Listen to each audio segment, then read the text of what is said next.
Bapak-bapak, ibu-ibu, saudara-saudara kaum muslimin rahimakumullah. Murai di dahan dan koko ayam di kandang, dunia ini penuh dengan berbagai macam kesibukan. Sejak dari petani yang turun ke ladang, pedagang yang berangkat ke pasar, pelajar yang menuju sekolah, sampai kepada pegawai yang berangkat ke kantor, seluruhnya tidak lain untuk mencari sesuatu yang bernama bahagia. Setiap orang menginginkan kebahagiaan, dan tidak seorang pun menginginkan kesengsaraan dalam kehidupan ini.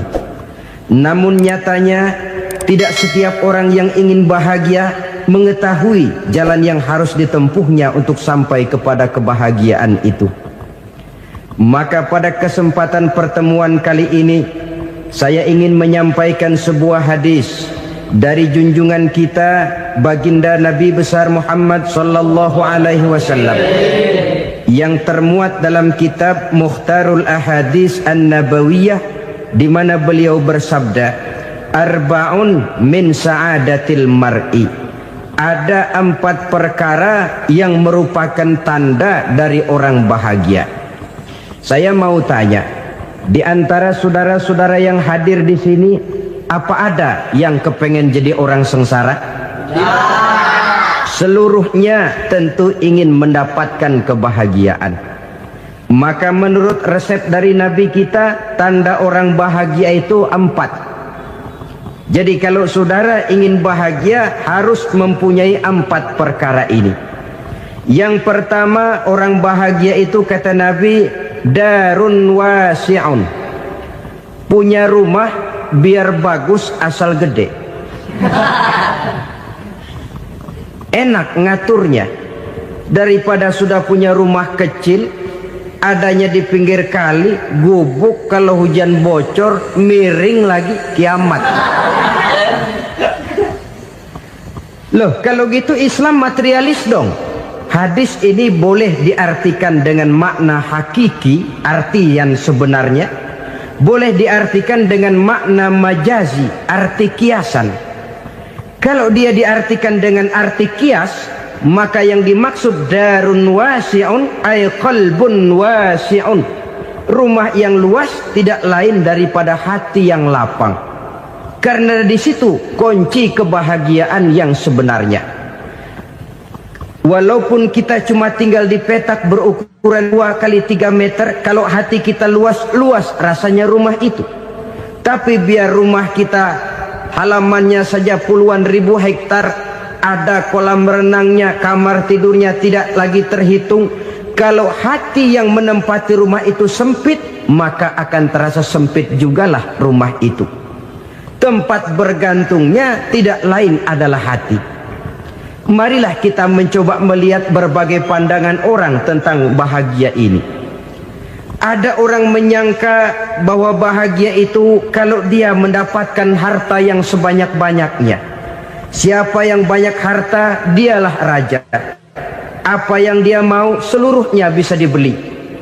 Keamanannya, dia bisa menyewa petugas. Seluruh fasilitas untuk menyenangkan kehidupannya bisa dibeli. Pendeknya, hartalah segala-galanya dalam kehidupan. Sampai ada pepatah mengatakan, innad darahima fil amakini kulliha taksur rijala mahabatan wa jalala.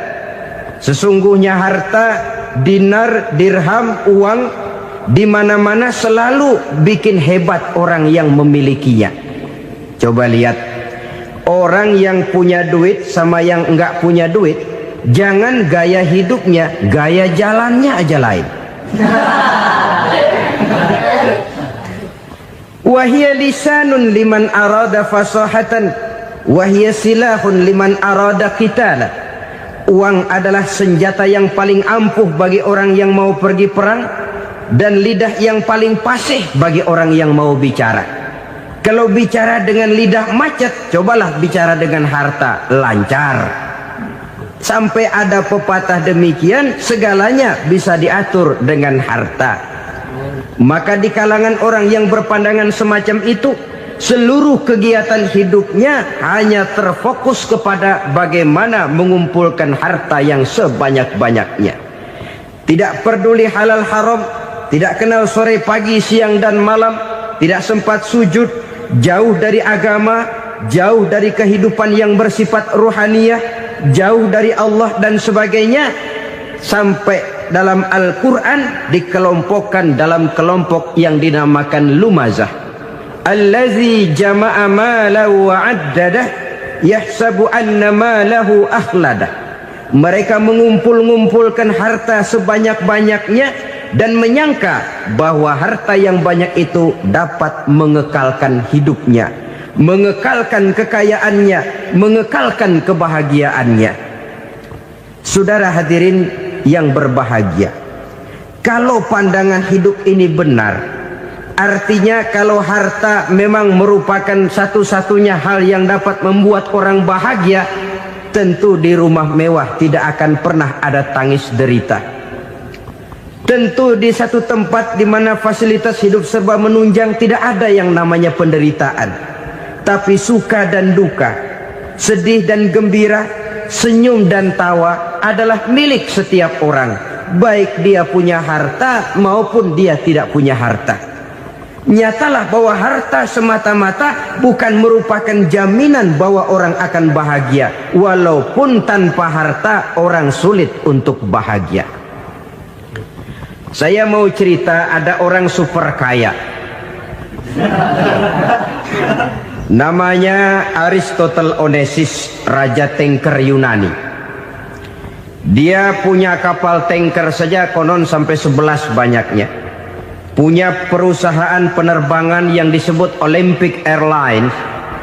Punya hotel di berbagai kota besar di dunia ini, sejak dari New York, London, Paris, Rome dan sebagainya.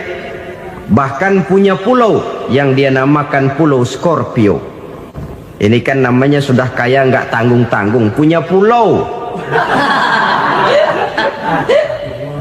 Nah, dia punya 2 orang anak, yang satu laki-laki namanya Alexander, yang satu perempuan namanya Maria Onesimus. Seluruh harapannya tertumpah kepada anak lakinya Alexander ini, yang akan meneruskan usahanya, meneruskan kekayaannya, meneruskan dinastinya. Apa yang terjadi? Ternyata anak yang dia harapkan yang bernama Alexander ini mati muda dalam kecelakaan pada waktu dia olahraga. Apa olahraganya? Namanya olahraga anak orang kaya, golongan jet set. Olahraganya olahraga pesawat terbang. Jatuh, ya nggak kapungut, habis mati. Tinggal satu anak perempuannya, Maria Onesimus. Tapi anak perempuan ini juga malah urakan. Terakhir dia pacaran, bahkan kemudian kawin sama orang Rusia. Rupanya Aristotle Onesimus ini broken. Kekayaannya yang berlimpah ruah, perusahaannya yang begitu banyak, siapa yang akan meneruskan? Siapa yang akan menggantikan? Sampai kemudian dia mengurung diri di Pulau Scorpio dan mati di sana secara mengenaskan. Seorang multi jutawan, seorang yang super kaya, mati menyendiri di pulau sepi. Ibarat kata pepatah, anak ayam mati di lumbung.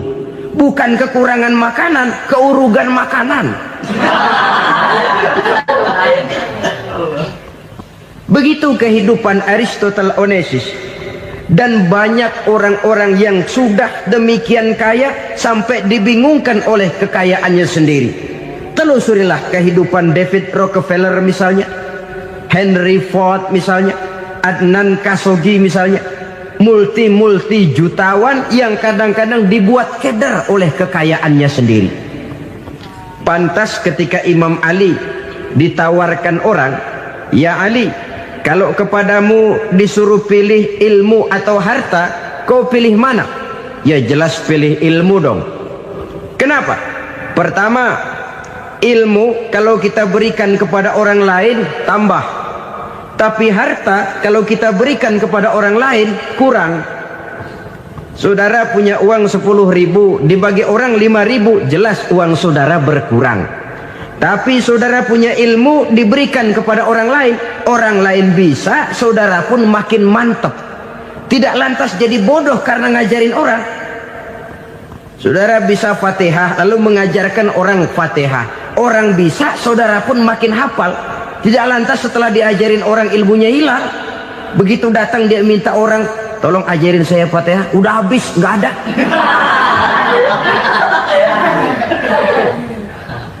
Yang kedua kata Imam Ali, ilmu menjaga kita.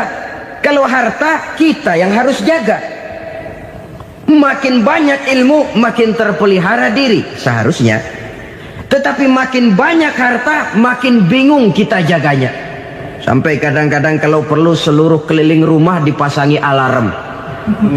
Belum cukup disewakan anjing besar-besar, pasang di depan pintu, awas anjing galak. Masih belum cukup juga cari centeng tukang-tukang kepruk jaga rumah. Masih terasa belum aman padahal rumahnya dikelilingi tembok besar. Di balik tembok ada pintu-pintunya tebal. Di balik pintu itu terbuka masuk kamar, kamar pun ada pintunya, pintunya pun kuat. Masuk ke dalam kamar ada lemari, lemarinya pun pintunya kuat, dikunci, kuncinya pun kuat. Tapi terhadap seluruhnya yang timbul cuma sekedar was-was saja. Kesimpulannya sekali lagi, tanpa harta orang memang sulit untuk bahagia. Tapi harta semata-mata tidak merupakan jaminan orang akan bahagia. Dengan hati yang luas itu modal utama untuk mencapai kebahagiaan hidup. Orang yang hatinya luas, saudara-saudara, punya hati yang lapang, melihat kenyataan hidup ini, dia bersyukur senantiasa kepada Allah. Lantas tidak timbul hasud dan iri hatinya. Oleh karena itu jiwanya selalu lapang. Kalau tidak, cupik hati namanya. Dangkal pandangan, tidak senang melihat orang lain dapat nikmat, dan itu sering dijadikan contoh. Kalau orang yang lapang dada, dia lihat tetangganya beli TV baru, dia berkata, alhamdulillah ya, tetangga kita beli TV, mudah-mudahan kita bisa ikut nonton. Lapang dadanya. Tapi orang yang sempit hati, lihat tetangga beli televisi, meriang. Enggak diapa-apain, meriang. Besoknya dengar tetangga beli motor, makin sakit, ke rumah sakit. Lalu di rumah sakit dengar tetangganya beli mobil, mati. Disiksa oleh perasaannya sendiri. Orang kalau hati sudah sempit dalam hidup, kemanapun dia pergi, sempit rasanya medan kehidupannya. Kemudian kita melihat juga ada orang yang menilai bahwa bahagia itu katanya kalau punya kedudukan yang tinggi, pangkat yang agung, wibawa yang besar. Mungkin betul, tapi mungkin juga tidak. Bergantung kepada hati orang yang punya pangkat itu. Sama dengan harta tadi. Harta akan membawa bahagia kalau dia jatuh ke tangan orang yang berhati lapang. Tapi harta akan jadi bencana kalau jatuh ke tangan hati orang yang sempit. Pangkat akan membawa bahaya kalau jatuh di tangan hati orang yang sempit. Lebih dari itu, kenyataan mengajarkan kepada kita bahwa ternyata pangkat dan jabatan tidak selamanya memberikan kebahagiaan dalam kehidupan. Bahkan resikonya kelewat besar. Beberapa bukti kita bisa ambil dari para pemimpin dunia yang menjadi korban lantaran pangkat dan jabatan yang disandangnya. Saudara ingat Presiden Abraham Lincoln dan John Kennedy dari Amerika? Dibunuh orang. Park Chung-hee dari Korea Selatan, Ziaur Rahman dari Bangladesh, Anwar Sadat dari Mesir, terakhir Indira Gandhi dari India, menjadi korban dari pangkat dan jabatan yang disandangnya dari orang-orang yang tidak senang dia memegang jabatan itu. Dia akan mudah mengundang bencana. Sehingga pantas kalau seorang presiden terkemuka Amerika, Harry Truman namanya, dia mengatakan jabatan presiden itu, kata dia, seperti orang nunggang macan, naik macan. harus kita taiki, kalau enggak dia bakal nerekam kita. Ngeri katanya. Adapun orang yang hatinya lapang, kalau dia menerima pangkat dan jabatan, dianggapnya itu satu kesempatan untuk berbuat baik. Tapi orang yang berhati sempit, menerima pangkat dan jabatan, bukan kadang-kadang menerima, malah berusaha setengah mati mencapai dengan segala cara. Kalau perlu jilat atas, jilat atas. Jadi golongan sumuhun dawu. Jadi kelompok kulon nuwun, yes sir, yang kerjanya cuma oke bos. Kalau perlu jilat atas, jilat atas. Kalau perlu injak yang bawah, injak yang bawah. Perlu sikut kiri kanan, sikut kiri kanan. Yang penting pangkat dapat, jabatan dapat. Orang yang semacam ini, kalau sudah mempunyai pangkat dan jabatan, biasanya dia tidak menganggap itu sebagai amanah, tidak menganggap sebagai kesempatan berbuat baik, tapi malah kesempatan untuk memperturutkan hawa nafsunya yang dilatar belakangi oleh kesempitan hatinya tadi. Apalagi kalau orang memperoleh pangkat karena banyak mengeluarkan uang.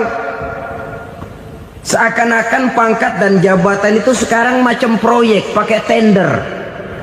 Siapa yang berani bayar segini, naik. Nggak berani, minggir. Padahal logikanya, kalau orang mencapai satu jabatan karena banyak mengeluarkan uang, hampir bisa dipastikan bahwa setelah jabatan itu dia pegang, langkah pertama yang akan dilakukannya ialah berusaha bagaimana uang yang dia keluarkan supaya kembali. Ya paling kurang pulang modal dulu dong. Soal mikirin rakyat soal nanti, tapi ini modal harus pulang. Itu celakanya kalau orang memperoleh pangkat dan jabatan cuma karena banyak mengeluarkan uang. Jarang orang yang mempunyai keyakinan dan pandangan bahwa pangkat dan jabatan merupakan amanah. Jadi sekali lagi, pangkat dan jabatan mungkin saja membawa kebahagiaan kalau jatuh ke tangan orang yang berhati lapang. Tapi bisa jadi bencana kalau dia jatuh ke tangan orang yang mempunyai hati yang sempit. Dan lagi-lagi stresnya hati yang lapang. Lalu sebagian orang, saudara, ada yang berpandangan katanya bahagia itu kalau jadi orang terkenal, mempunyai popularitas, menjadi idola di kalangan remaja, di kalangan orang tua, di segala lapisan masyarakat. Padahal makin populer orang makin terikat dia. Ya kalau macam kita ini kan nggak punya nama, nggak populer, tengah malam buta mau nongkrong di warung Tegal aman. Tapi pangkat, jabatan, kedudukan, popularitas menyebabkan kita diikat dengan berbagai macam peraturan. Cuma mandi sama ke WC saja yang nggak dikawal.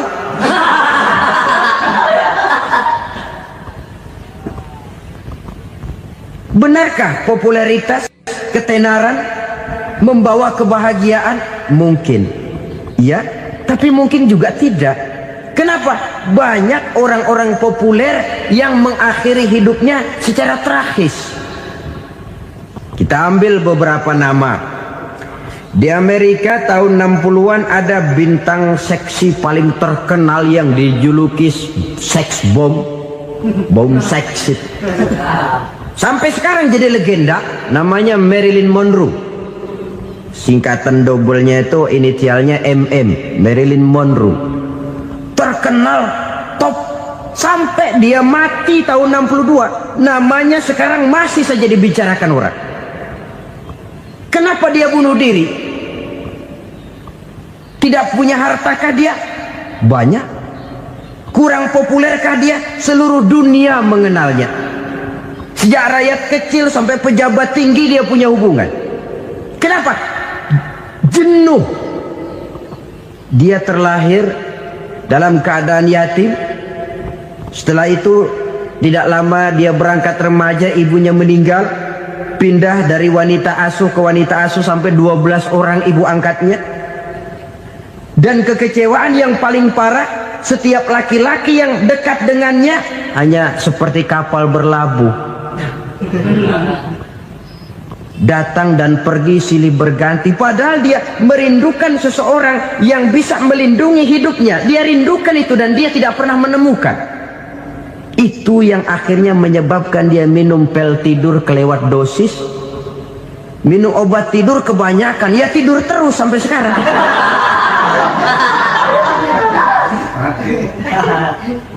Dia mengakui, saya telah memiliki ketenaran, tapi saya tidak pernah hidup dalam ketenaran itu. Saya pandai main sandiwara, tapi saya ingin hidup dalam alam yang real sebagaimana umumnya orang. Itu yang dia rindukan. Menyusul jejak yang namanya Marilyn Monroe ini, Billie Holiday, saudara kenal tentu, di rumah sakit dirawat. Dia juga minum obat overdosis, mati lagi. Jimi Hendrix minum obat tidur overdosis kelewat batas, mati lagi. Lalu yang menghanyutkan diri di danau, Janis Joplin dan Brian Jones. Ini orang-orang populer, orang-orang terkemuka yang mengakhiri hidup secara tragis, bukan karena tidak terkenal, mungkin karena sudah saking terkenalnya. Contoh paling belakangan, Bruce Lee. Wah, ini tukang-tukang kepruk tentu kenal siapa dia. Sampai sekarang pun tabir kematiannya masih merupakan misteri. Dan yang masih hidup juga menunjukkan gejala yang aneh. Michael Jackson, rumahnya di Beverly Hills itu dijaga sedemikian rupa, dan dia selalu curiga kepada setiap makanan harus steril, bersih dari segala macam kimia. Kemana dia pergi, itu tukang-tukang kepruk sudah selalu menjaga dan mengawal, dan dia seakan takut menunjukkan mukanya yang asli. Hingga kalau tampil ke tengah di luar show, dia kadang memakai pakaian yang tidak menunjukkan dia yang sebenarnya, takut dikenali orang. Ternyata popularitas sering jadi momok yang meracuni kehidupan manusia. Oleh karena itu, benarlah junjungan kita pada saat beliau mengajarkan orang akan bahagia kalau dia mempunyai hati yang lapang. Nah, sekarang masalahnya untuk mendapatkan hati yang lapang, caranya bagaimana? Kita kembali kepada konsep Quran. Allah mengajarkan, ala inna bizikrillahi tatmainnul qulub. Ketahuilah bahwa dengan banyak mengingat Allah, hati akan tenang, jiwa akan lapang. Dengan kata lain, dekat dengan agama, merasakan kehadiran Allah dekat dalam hidup, itu muara pertama untuk mencapai hati yang lapang. Ala inna bizikrillahi tatmainnul qulub. Jangan macam orang sekarang ingin mendapatkan ketenangan lalu tapak di puncak gunung, di gua-gua, di tempat sepi. Iyalah kalau nggak ada ular. Kalau tergigit ular berbisa, ketenangan belum, mati jelas itu.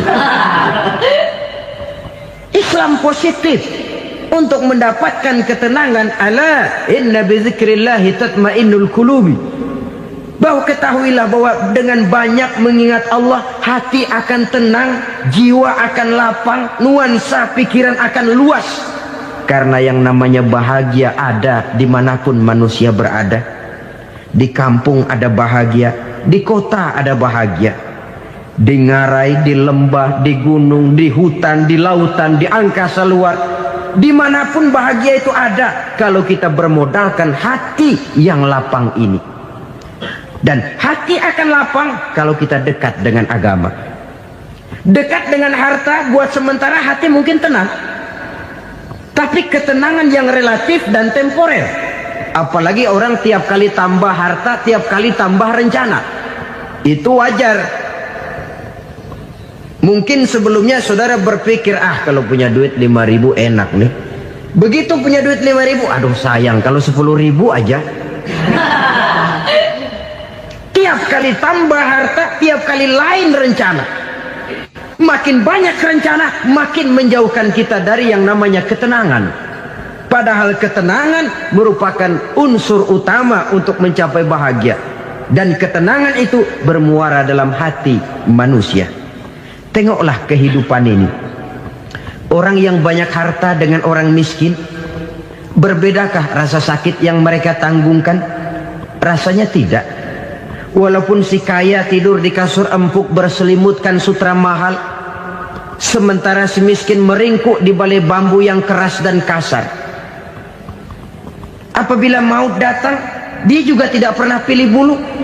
Maut datang menjemput si kaya di singgasana keemasannya, dikelilingi oleh para pengasuh, dayang dan inang serta para pengawal. Dan maut pun datang menjemput si miskin papa, sehingga ia tergelepar di tepian jalan. Kedua-duanya bernama mati.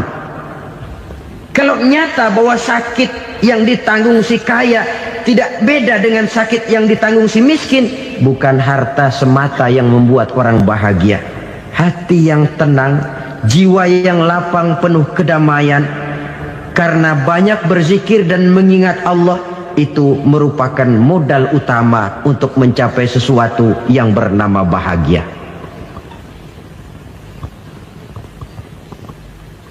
Saudara hadirin yang saya hormati, inilah yang pertama dari 4 ciri yang digambarkan oleh Nabi tentang tanda-tanda orang bahagia. Dan harus berangkat dari yang pertama ini, hati yang lapang.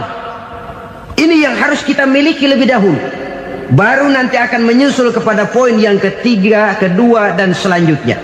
Sebab kalau hati sudah terisi dengan jiwa yang lapang, seluruh persoalan insya Allah akan bisa kita atasi dengan sebagaimana mestinya.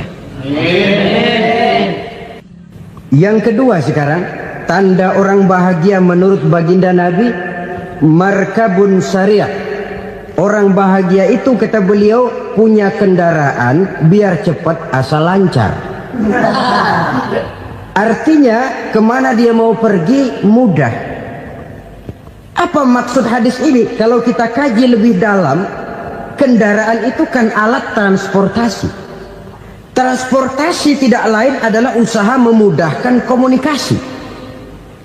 Pindah dari situ kepada teori bahwa manusia adalah zon political, makhluk bermasyarakat yang tidak bisa memenuhi kebutuhan hidupnya secara sendirian.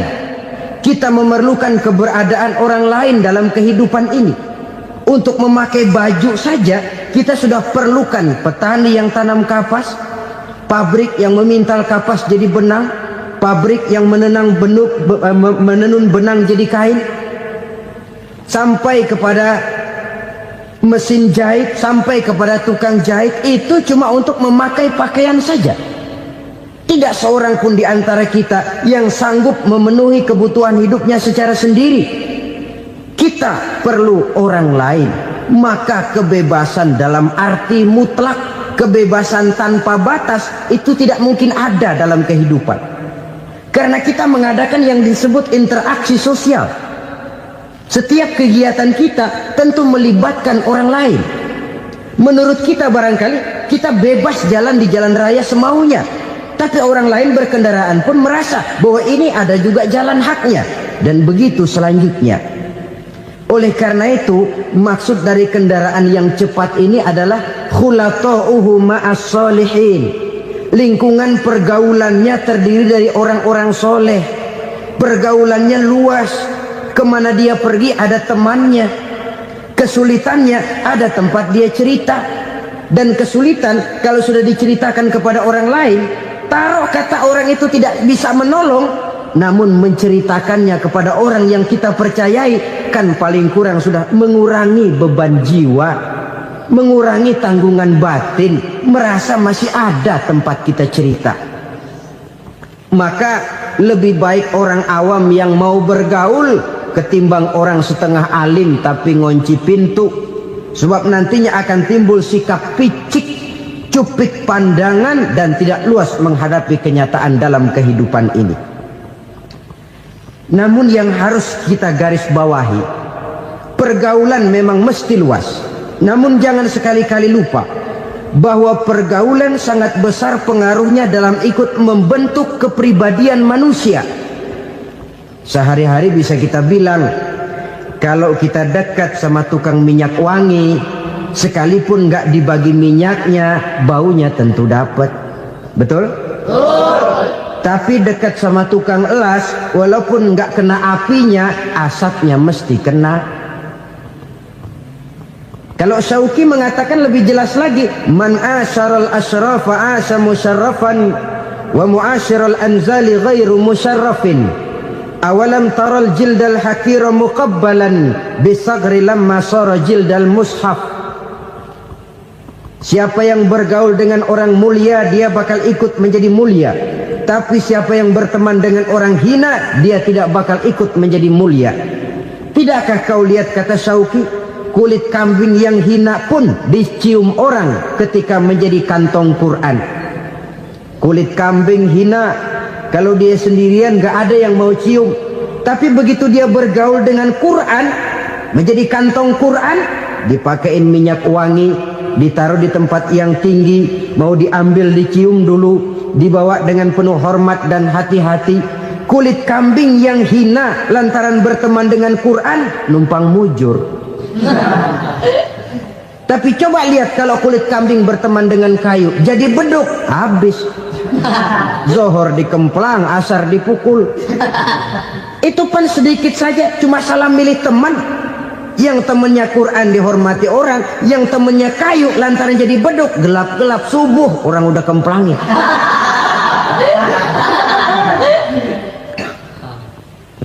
Maka terutama kepada adik-adik remaja yang masih mencari identitas diri, yang ibarat kaset masih kaset kosong, mudah diisi oleh apapun, pandai-pandailah memilih teman dalam bergaul. Karena banyak orang yang tadinya baik-baik, ketika terseret dalam pergaulan dengan orang yang tidak baik, kebaikannya menjadi lentur dan luntur. Tapi berapa banyak bajingan-bajingan tengik, orang-orang yang berlumur noda dan dosa, tiap hari melakukan maksiat, namun bergaul dengan orang yang baik-baik, pada akhirnya sedikit demi sedikit beringsut dan berangsur dia terbiasa mengikuti kebaikan-kebaikan. Saya tekankan ini kepada remaja karena mereka masih mencari identitas diri. Apa yang mereka lihat mereka mau, apa yang mereka dengar mereka ingin tahu. Coba lihat kehidupan remaja. Pulang nonton film Rambo, pengen jadi Rambo, gagah, maunya belekai melulu. Pulang nonton film Superman, pengen bisa terbang. Pulang nonton India, nyanyi melulu. Wajar, mereka masih mencari identitas diri. Saya ini sebenarnya siapa? Lingkungan, pergaulan akan membentuk itu. Karena itu pandai-pandailah bergaul, karena ia sangat besar pengaruhnya dalam ikut membentuk kepribadian manusia. Apalagi sifat yang jelek lebih cepat menularnya ketimbang sifat yang baik. Sifat yang baik, watak yang soleh itu lambat sekali untuk menular. Tapi yang tidak baik, kan prosesnya mah kalau remaja biasanya mula-mula dengar. Karena dengar lalu pengen tahu. Karena pengen tahu lalu ngeliatin. Begitu ngeliatin kan pengen nyobain. Setelah nyobain ketagihan. Nah, ini prosesnya. Yang namanya ganja, morfin, narkotik, awalnya kan begitu. Mula-mula dengar, katanya kalau sudah fly to the sky, sudah melayang ke langit, katanya disitulah puncak kebahagiaan. Mulanya cuma dengar. Karena dengar pengen tahu. Karena pengen tahu lalu ngeliat, kumpul sama orang yang suka ngeganja. Setelah ngeliat, nah pengen ngerasain. Begitu ngerasain enak juga, ketagihan. Kalau sudah ketagihan jadi penyakit kronis, bisa merembet kepada yang lain. Iya, kalau orang tuanya mampu untuk beli morfin, beli ganja. Kalau tidak kan pikirannya ngayap, jemuran siapa ya gue sabet. Timbullah perbuatan-perbuatan negatif yang bermula dari salah pergaulan. Apalagi buat adik-adik remaja yang tinggal di kota-kota besar, yang pengaruh budaya, pengaruh kesenian, pengaruh struktur kehidupan yang nampak makin individualistis, di mana persaingan tajam, tensi ekonomi tinggi, orang mudah mengalami stres. Pandai-pandailah dalam bergaul, sekali lagi, karena ia sangat besar pengaruhnya dalam ikut membentuk kepribadian manusia. Orang bahagia punya kendaraan yang cepat, artinya punya pergaulan yang luas, dan lingkungan pergaulannya terdiri dari orang-orang yang soleh. Kemana dia pergi ada teman, kesulitannya ada tempat dia cerita. Tapi kalau sudah menyendiri, hidup sendiri, kesulitan dipikiri sendiri, bisa mati belum waktunya. Tidak ada tempat berbagi rasa, tidak ada tempat bercerita, tidak ada tempat mengurangi beban dalam kehidupan.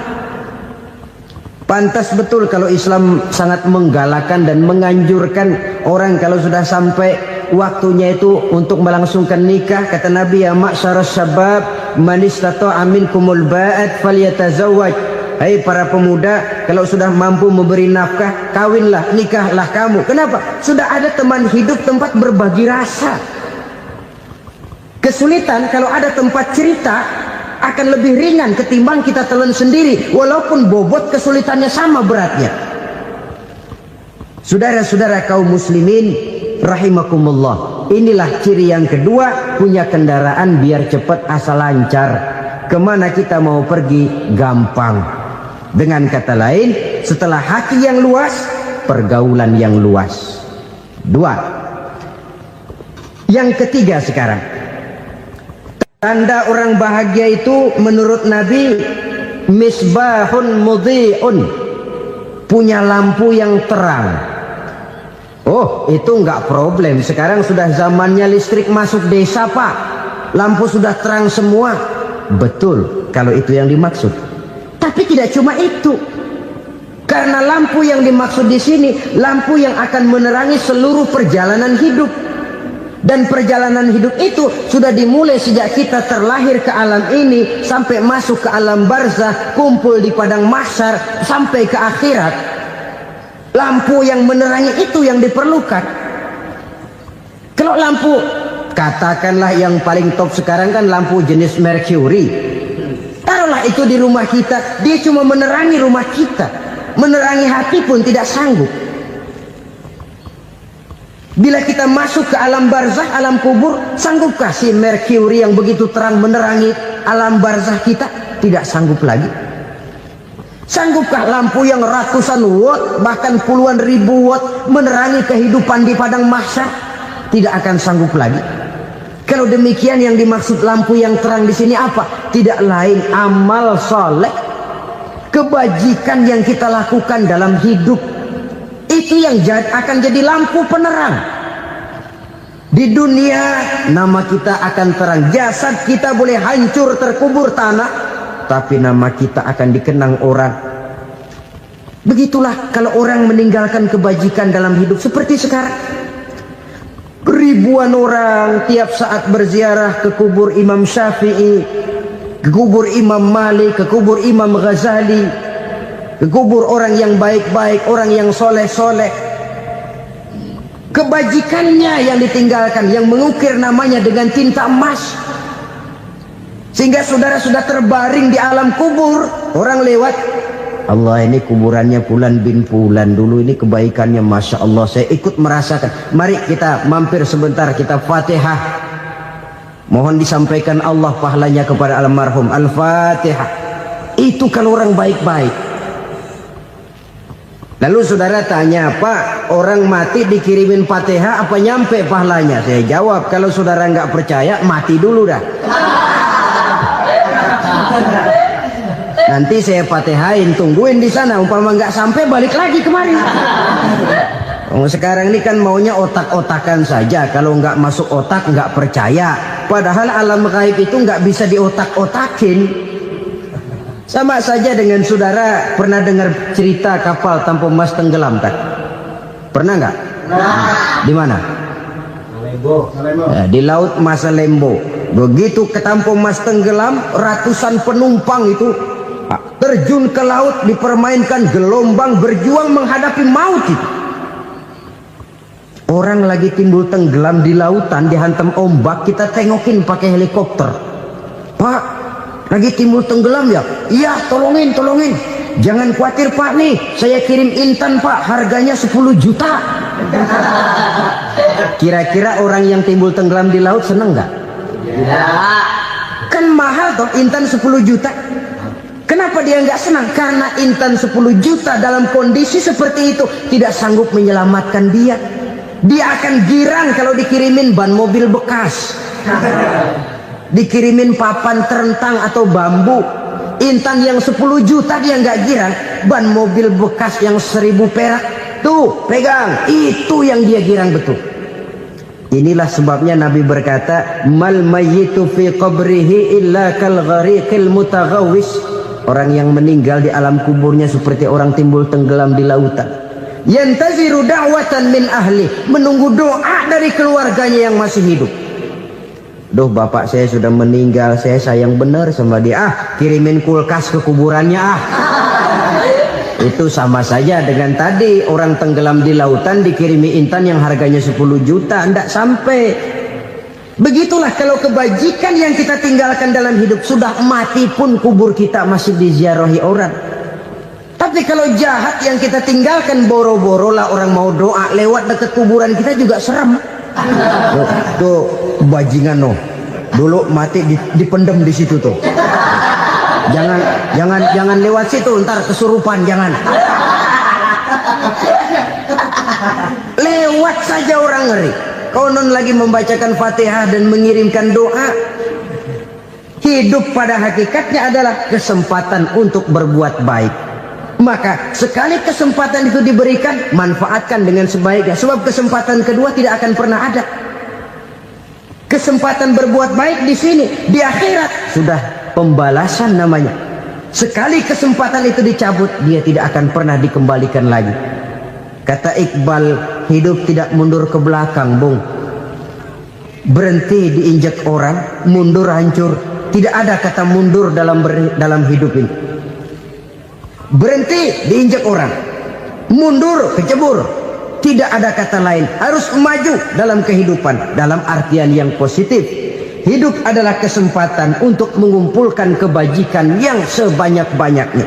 Di situ nilai daripada manusia. Sekarang ini memang nggak kelihatan kok, orang yang banyak pahala sama yang banyak dosa nggak kelihatan kok. Barangkali kalau habis bikin dosa palanya pada benjol, mungkin orang takut sama dosa. Tapi sekarang sama saja, orang yang banyak dosa dengan yang nggak banyak dosa jalan bareng dari belakang, sama, nggak kelihatan beda. Tapi ada waktunya di mana pahala memegang peranan, di mana dosa diperlihatkan. Sama saja kalau kita bawa mobil siang, lampu kan nggak begitu berfungsi. Apa lalu bilang, alah ini lampu berat-beratin, copot-copotin aja dah. Tidak perlu begitu. Kenapa? Pada suatu saat malam senja akan datang. Bila matahari terbenam, senja pun datang, gelap mulai merayap, disitulah baru terasa perlunya lampu. Pahala begitu. Sekarang orang yang nggak ada pahalanya nggak kelihatan dalam kehidupan. Tapi pada suatu saat senja kehidupan akan datang. Ajal merenggut nyawa, malam merayap, dan hidup mulai diliputi kegelapan di alam barzakh. Dikala itu kalau nggak punya lampu, alangkah malangnya kita. Sebab amal yang baik, kata Nabi, di alam barzakh itu akan diciptakan menjadi perempuan yang cantik menemani kita. Amal yang jahat akan menjadi orang yang paling jelek nemenin kita. Sudah di tempat gelap yang nemenin jelek.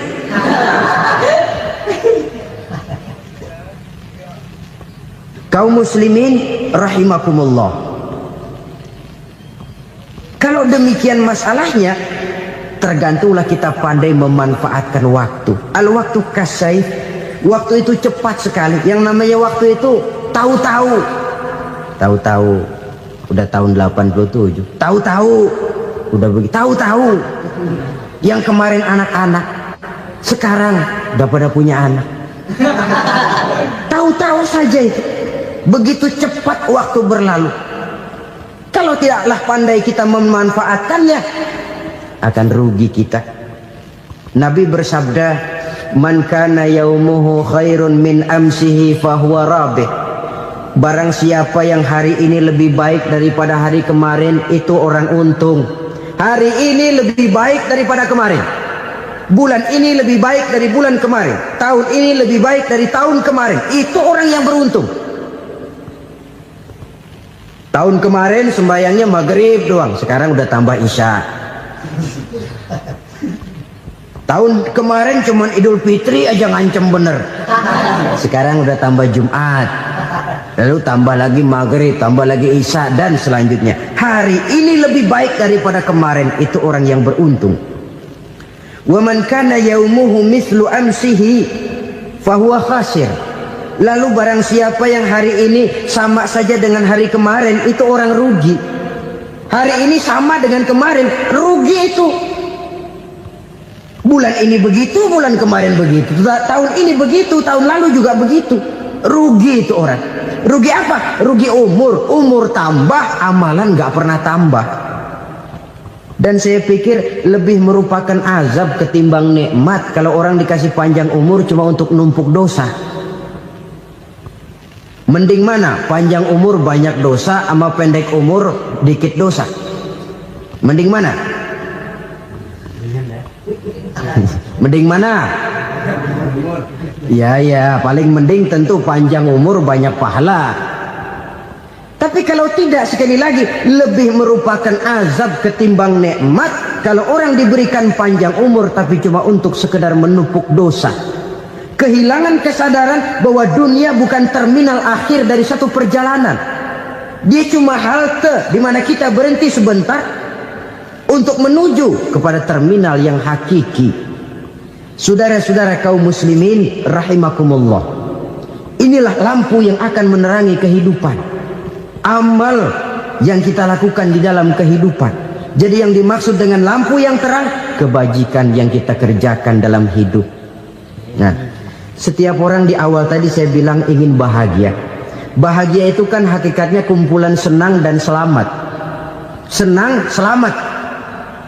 Apa bedanya? Senang tapi tidak selamat, nggak bahagia. Selamat tapi nggak senang, nggak bahagia orang. Contoh, kalau orang korupsi, duitnya banyak, senang dia, tapi keselamatannya. Ada tentara baris di samping rumahnya udah bingung, padahal tentara latihan. Tentara cuma latihan, dia bingung. Senang, tapi karena keselamatannya tidak terjamin, dia tidak bahagia. Sebaliknya pegawai negeri jujur benar, cuma segaji-gajinya, selamat nggak korupsi, tapi melarat, ya nggak bahagia juga, kurang senang. Kesenangan dan keselamatan untuk dunia saja, ya sekali lagi, kalau cuma sekedar untuk dunia saja, bisa dibeli pakai uang. Bisa dibeli pakai uang. Saudara ingin selamat, bisa dibeli pakai uang. Saudara ingin senang, bisa dibeli dengan uang. Tapi setelah mati, masuk ke alam barzah, habis kekuasaan uang. Nggak bisa lagi beli keselamatan pakai uang. Tidak mungkin lagi membeli kesenangan dengan uang. Di situ pahala yang megang peranan. Makin banyak pahala, makin banyak saham untuk membeli kesenangan dan keselamatan, untuk memperoleh yang namanya bahagia. Dan jangan lupa loh, di alam barzah kita nggak sebentar, menunggu datangnya kiamat. Loh iya, kalau kita begitu dikuburin terus kiamat datang, untung.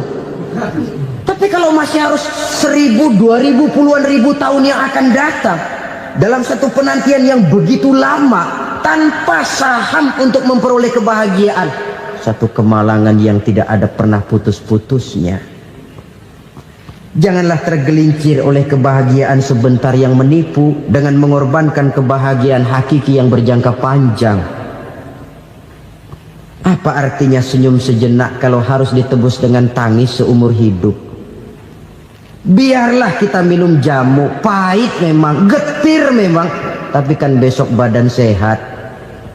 Daripada sekarang minum sirup, manis memang, enak memang, tapi bibir pada jontor besoknya. sirawan, batuk, nggak karu-karuan. Banyak orang tertipu oleh kesenangan yang sebentar. Padahal laisa kullu ma yalma'u zahaban. Belum tentu semua yang berkilat itu emas. Belum tentu semua yang gemerlap itu intan. Karena itu, marilah manfaatkan kesempatan yang diberikan Allah ini untuk mengumpulkan kebajikan yang sebanyak-banyaknya. Yang terakhir sekarang, yang keempat, tanda orang bahagia kata Nabi. Zaujatun salihah. Orang bahagia itu tanda yang keempat kata Nabi, punya istri biar cakep asal taat. Sudah surga itu sudah. Cakep taat. Istri kayak gitu, kalau belum mati jangan dikuburin dulu itu. Sudah cakep taat lagi. Tapi kadang-kadang enggak, udah jelek ngadat melulu. Apa yang mau dipilih? Sebab itu Quran mengatakan istri pakaian untuk suami, suami pakaian untuk istri. Kenapa suami istri diibaratkan pakaian? Alangkah tingginya gaya bahasa Quran ini. Suami istri teman hidup, hidup perjalanan panjang. Sejak kita dalam rahim sudah ada hidup kan di sini. Sampai ke alam dunia, masuk ke alam barzah, kumpul di padang mahsyar, sampai menuju akhirat, itu perjalanan hidup. Carilah istri atau suami teman hidup yang membawa manfaat tidak hanya kehidupan di dunia ini, sampai di alam barzah, sampai di padang mahsyar. Suaminya mungkin meninggal lebih dulu atau istrinya mungkin meninggal lebih dulu. Tapi suami atau istri yang masih hidup berbuat kebajikan. Suami saya meninggal, ada hartanya, saya sedekahkan, niat pahala untuk almarhum suami saya. Ini teman hidup. Tidak dibatasi dan tidak bisa dipisahkan oleh maut sekalipun. Zohirnya mungkin pisah, badannya mungkin pisah, tapi hatinya, jiwanya, kebersamaannya dalam menghadapi kehidupan. Karena itu, saudara-saudara, bahasa Quran indah. Suami istri diibaratkan seperti pakaian. Apa fungsi pakaian? Pertama, pakaian jadi kebanggaan. Artinya suami harus menjadi kebanggaan istri, istri harus jadi kebanggaan suami. Yang kedua, pakaian itu kan fungsinya menutup aurat. Artinya sesama suami istri harus saling menjaga kekurangan masing-masing. Jangan malah sesama suami istri saling membongkar rahasia dan aibnya sendiri-sendiri. Istrinya diceritain jeleknya di mana-mana, atau suaminya dibongkar rahasianya di pasar umum. Itu sudah tidak lagi berfungsi sebagai pakaian. Kenapa semua ini diperlukan? Karena kita menyadari bangsa yang baik terdiri dari masyarakat yang baik. Masyarakat yang baik merupakan susunan dari warga yang baik. Warga yang baik adalah terdiri dari rumah tangga yang baik. Dan rumah tangga yang baik merupakan susunan dari pribadi yang baik. Dari situ langkah dimulai. Membangun satu bangsa yang baik diawali dengan membangun rumah tangga yang baik, dengan menciptakan pribadi-pribadi yang baik. Sehingga dari sini diharapkan berkembanglah nilai-nilai kebaikan. Orang akan bahagia mempunyai istri yang soleh. Kenapa? Tidak ada seorang suami bisa sukses jadi apapun dia, apapun profesinya. Dokterkah, kiaikah, mubalikah, petanikah, pengusahakah, pejabat tinggikah, tidak ada seorang suami yang bisa sukses tanpa peran serta istrinya. Walaupun memang peranan itu tidak begitu kelihatan, tapi sangat menentukan. Karena itu, saudara hadirin yang saya hormati, Islam sangat menghargai kaum wanita, memberikan kedudukan yang tinggi sepanjang tidak mematikan kodrat kewanitaannya. Nah, kalau sudah kesuksesan ini diawali dari rumah tangga, karier di masyarakat mudah untuk dikejar. Tapi keberantakan di rumah tangga merupakan kegagalan pertama di tempat lain. Nah, inilah saja yang dapat Al-Fakir sampaikan pada pertemuan kali ini.